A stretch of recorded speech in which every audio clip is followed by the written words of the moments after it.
Hello and welcome to this video around target setting and MEGs, which minimum expected grades for your current year 12s at Key Stage 5. This session, we're just going to look at the various issues around target setting for current year 12s, bearing in mind the current context of centre assessment grades when those students completed year 11. If you've got any questions from anything we cover in the video, then please do feel free to drop us an email at at Alps Education, or if you've got a more technical question about submitting data, then we do have a support team who you can email as well, or you can always give the office a ring. I'm not going to cover all of the details of the Alps methodology in this session, but we do have other webinars that you may wish to watch. Some are live and some are pre-recorded, and you'll find all of that information on our training hub. So the purpose of the session is to discuss the MEGs and the target settings that we're going to be using for our current year 12 students. And I'll interlink that into using Connect Interactive, but also thinking about the academic year. There is lots of other education materials available online, the Alps Champions page and the knowledge base, which you can get to from your Connect homepage. So just as a quick introduction then, I mean, Alps is about how we can support staff and students in order to improve their outcomes. And it's really about looking at every student as an individual and how we can support them in order to get the best possible outcomes for them. Just as a reminder, Alps is famous for its thermometer. So red means that it's red hot teaching and learning. So that means that any outcomes that are in an Alps red puts you in the top 25%. If it's blue, it puts you in the bottom 25%, and black is in the middle. So if you want to make comparisons with the government's L3VA, then the L3VA of average progress would be 0, and that equates to an Alps grade 5. We'll see the thermometers as we go through the rest of the video. But it is worth reminding ourselves that every thermometer is unique. And so when you're looking at geography, you'll see the scale there goes from 1.15 down to 0.68. It's different for physics, starting at 1.08 and going down to 0.44. BTECs all working exactly the same way as A-levels, but again, they will have their own scales. So the aspiration for our students is to be able to set them targets and minimum expected grades that would allow them then to access results that would put them in the top 25% of schools and colleges. So part of the ethos within Alps is if 25% of schools and colleges can get these types of results with students looking at their prior attainment, then why can't everybody? And so we talk about the minimum expected grades, and these averages are set at the 75th percentile. So I'm going to dive straight into Connect Interactive and hopefully sort of pick up some of the issues around the current context of our year 12s, and then I'll come back to this PowerPoint towards the end with just a few other hints and tips that you may be interested in. So when you log on to Connect Interactive, this would be the first page that you would see, the home page, and up here I've set it to our current 2021 Year 12 students, and I've called this monitoring point MEG check. And this orange box here tells us that we're looking at our outcomes in the context of the Year 12 group. So I'm just going to go into subject analysis. And what we can see here then is the subject overview page. You can have up to 4 grade points on this view. In this instance, I've got our current year 12, so just starting, coming into enroll in school and colleges this week. And I've also just lined it up with historical results of our A-levels.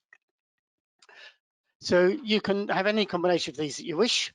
We're going to focus on this end column here, which is the MEG check. I can, while I'm in this view, show teaching sets. Now, you will only see the teaching sets for your current students unless you've used exactly the same notation every year. So that's a worthwhile view from that point. And you can also export to Excel. And if you wanted to print all the subject pages, you've got that opportunity from this icon here as well. So if we're thinking about the minimum expected grades, what we've done to create this grade point here is we have taken the minimum expected grades that are generated once you put the average GCSE scores in, and we put these in as a grade point then. And what we've done is we've rounded up the minimum expected grade. So you'll know that for some students, the Alps minimum expected grade is a split grade. So where these are C, D, we've rounded up to a C, and a B, C to a B, etc. I'm going to come back to the personalized targets in a minute. So you may be looking at the overview and wondering if I've set the the grades for this grade point to be the rounded up minimum expected grades, why have we not got every subject in the red? And that comes back to the earlier slide where every subject thermometer is different. So in art, for example, in order to be into the red, we need an Alps score of 1.17. Now, one of the key numbers within Alps is that 0.2 is equivalent to a grade per student per entry. So in this case here, what we're seeing is by all of the students achieving their MEGs, we end up with a score of just over 1.0, but it doesn't get us into the top 25%. If that was 1.20, then that would be telling me that every student would need to improve by 1 grade in order to move up from that position into an Alps grade 3. Now, what we can do with the software is we can click on this thermometer, we can drag it up, and we can see that on average 4 students would need to improve by a grade to be an Alps grade 3. So on the students tab then, we can turn on the what if, and this is where we really need to start thinking about the students as individuals. So your personalized targets are going to be for those students you feel have got a flair for your subject. It may be that you need to wait a little bit longer till you've taught them a little bit more before you come to actually setting the personalized targets. What we can do here is to say, okay, so if I think that student actually could get a B, so although their minimum expected grade was a CD, okay, so that's where their personalized targets when these were first put in were just a mirror of the grades. But I can go down and I can look at these students and I can think, you know, which 4 students maybe would actually increase by a grade. And this begins to allow me to set the personalized targets. So you can see from here then that these would be the 4 students that I would focus on in order for my art department to match the outcomes of the top 25% of art departments. So you may now be thinking that the average GCSEs for your starting year 12s may be a bit inflated because they're based on the centre assessment grades, particularly if you're picking up students from other schools. We know that the national picture for the 2020 GCSE results shows that last year's Year 11 outcomes are being a bit higher than what we would normally see for that grade profile. And this may lead to extra high targets and average GCSE scores that we're using as a baseline. So what we need to remember is that MEGs are for students. And even if they are a little bit high, at this point, let's be aspirational because we don't know which students those centre assessment grades for their GCSEs in Year 11 were more accurate for, and those that may be a little bit on the generous side. So what we don't want to do is to drag them all down. And I think that there's clearly sort of some nervousness with staff around the target grades being realistic for students, but also around any future staff performance management. And I think it's important that we separate out staff performance management and how we're going to address that via the Alps thermometers and whatever benchmarks we may use and any adjustments that may be made as we get through into the academic year against at this point where we're just trying to set aspirational targets for students and be able to give them a grade to run with. So I think at this point, let's stick with what we are. We're going to do some research during the autumn term and see whether or not we want to make any sort of adjustments when we come to thinking about the performance management side for students. So if I go back to my list of subjects and we go and look at sociology. Okay, this is another one where we're seeing that it's an Alps grade 5 because I need 1.11. So remember what I said about 0.2 being equivalent to 1 grade per student. So that's telling me about half the students would need to increase by 1 grade, so beat their MEGs in order for sociology. Now, again, that may seem a high, very ambitious target, but that is what is happening in the national data in sociology departments across the country. Now, what I've got here then is I've got a pre-saved what if that I've already done. And so if we imagine this scenario where this personalized target column is blank, my minimum expected grades are here, and we can see how they've been rounded up to the actual grade in this grade point.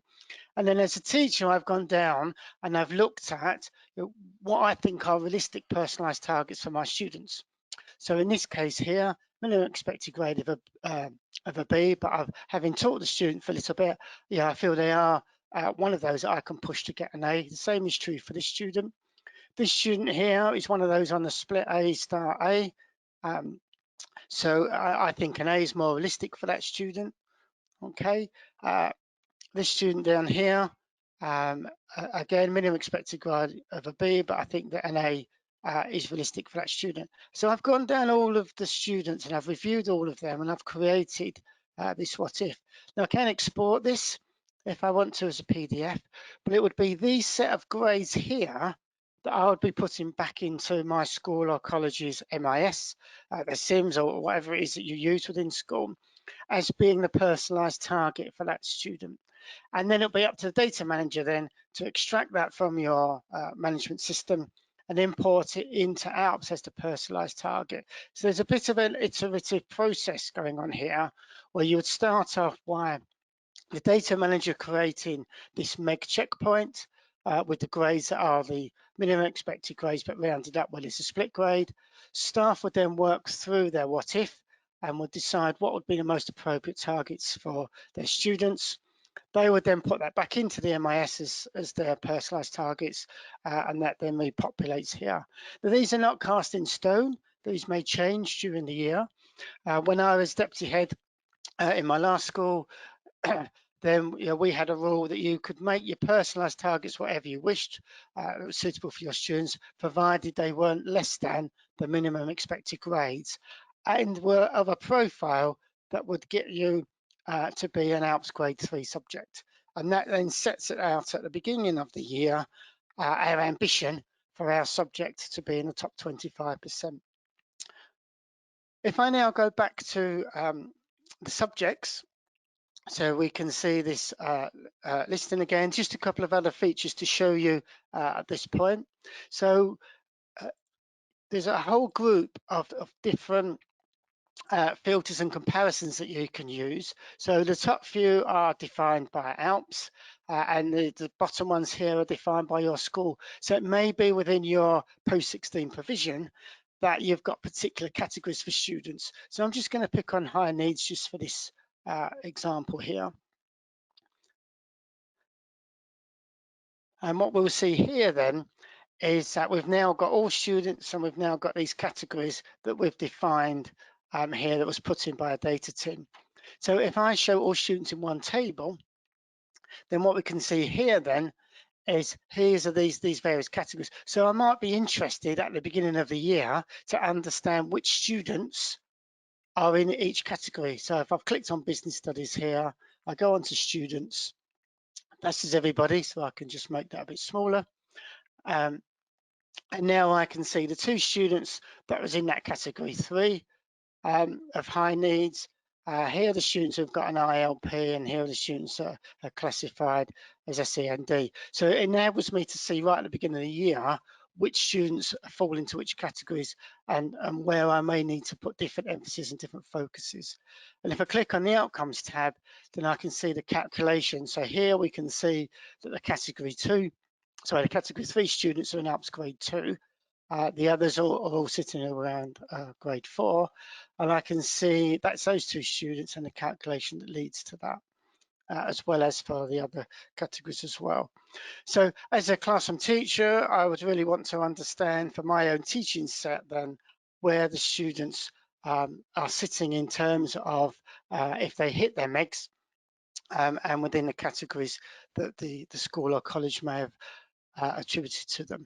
So I'm just going to reset that and go back to the home page. Similarly then, if we look at the students part, Then this is the students, and again, these are all likely to be red because we're saying this is the MEG check. This is where we've rounded up from the MEGs to give them the target grades. I can look at tutor groups. So if I just go and have a look at tutor group 5, okay. If I sort by these, then we'll see here we have got a student that doesn't have a prior attainment, so haven't got an average GCSE score. So that means that we can't measure their progress, but we can still, having taught them for a little bit, give them personalized targets. It's important for that student, for their own self-esteem, that we still treat them in exactly the same way, that we're still tracking them and giving them all the support that we need. So even though they may not be involved in the Alps analysis and wouldn't be counted in DFE performance measures whenever they restart again, it is important that they get the same experience of tracking and support for them. If I click on any of these students, it will also then give me details of the student across all their subjects. And if the student took their GCSEs and they're in your MIS system, then you'll also see that historical data for them there as well. Just to finish off then, thinking about the cycle that's coming up, here is going back looking, these are actually 2019 students because they didn't have the same disruption that the 2020 students did. But we can see here how the MEG check then led into the November monitoring point, then maybe the January exams. You may have had a second monitoring point there straight after the exams that were based on teacher predicted grades. So that you can compare them against how they performed in the actual exams. There's a March monitoring point, and again, some schools may have done one in April, just before Easter. This enables you to get the full picture for your students as you're beginning to think about the academic year and how you're setting things up. So if I go into sociology here, what we can see here is sociology have got a reputation for being very pessimistic around their predicted grades, and that is something that I would be working with the sociology department in order to take forwards to try to be fair to the students and to the school as well, because if they're constantly saying to the students that they're not doing very well and actually the results can be much better than that, then that's not fair on the students. And that means that when we're looking from a leadership point of view at data across the post-16 provision, that we may be looking at in areas where we think there's issues where actually there aren't. So if I go into the trends tab here, then what we can see here is in the January exams, there's an awful lot of U grades, which again would be something that would flag up to me about the quality of the assessments and whether the assessment that they used at that point was suitable for those students. Because you can see then in the March that their predicted grades have gone much higher. And this column at the end is therefore showing the difference between those two. I can set that to compare against in November, and you see that there's much less movement if we compare those two columns. So these are some of the features that would be building into our monitoring and our tracking of our current year 12 as we work through this academic year. So I'm just going to go back to my PowerPoint now, just to finish things off. So the purpose of minimum expected grades is to be aspirational for students. They're not intended to be a prediction or a ceiling for students, but they're a starting point for the personalised targets. And as I mentioned before, there will be some nervousness around how staff are going to be judged with the current cohort and how the minimum expected grades based on what possibly is an inflated average GCSE score. And again, we don't know for which students that is more true than for others. So we need to address that staff performance management issue later on as we go through the year. But we also need to think about at this point in the academic year, the MEGs and the personalised targets are how they're being shared with the students, how we're explaining to the students what they mean, how we're working with staff with them, and also to parents, and how we get them involved in supporting their youngster within your sixth form. So in a nutshell then, we'd expect the higher ability students to be making as much progress as the middle ability students, as the lower ability students, and we're comparing that against the bands of the prior attainment for each of those groups of students. These are just a quick summary of the MEGs. They're the A-level MEGs across 11 bands. This is not saying every student in the top band should be getting an A star, because if that would need to be 140 for that. But that is telling me that roughly 1 in 4 entries that are in the top band should be an A star. The 2016 MEGs, we've actually got new bands for these. So there's 10 bands here now. And we've redistributed the students in the national data according to sort of that changing profile now that these qualifications have settled in a little bit more. The 2010 BTECs, there's no change. They stay the same as they were in previous years. Now, if you're wondering where I've got these tables from, then there's an Alps guide that you can download that's available on the home page. So these are all free resources that you may want to familiarize yourself with, but the guide has got all of the benchmarking information in it. So if we're thinking about the quality assurance cycle that we're going to be beginning to work through, it's about what do we do in the various terms and how we go around this loop and use those iterations in order to improve things as we go forward. So I've just done a quicker version of this. So it's really, at this point now, it's about knowing what your priorities are for your year 12 group. Bearing in mind all of the adjustments that we're making to deal with the COVID-19, the fact we would normally say at this point that the incoming year 12s have had a couple of months off over the summer since their GCSEs finished in June time, whereas actually we know they've had 6 months off, and so there's going to be all sorts of issues that we will need to support these students with in terms of getting them back into learning and how we settle them into our year 12 post-16 studies. Alps is all about helping you ask the right questions, thinking about your different groups of students. It's not going to give you the answers, but hopefully it's a system that's going to support you as we go through the academic year to be able to focus on the issues that are really going to make a difference to the outcomes for your students. There are lots of Champions resources available on our website, so you can get to it directly via that link or via the Connect homepage. So thanks very much for watching today's video. As I said at the beginning, there's lots of other materials on our training hub and on our website, and if you've got any questions, then please do not hesitate to get in touch.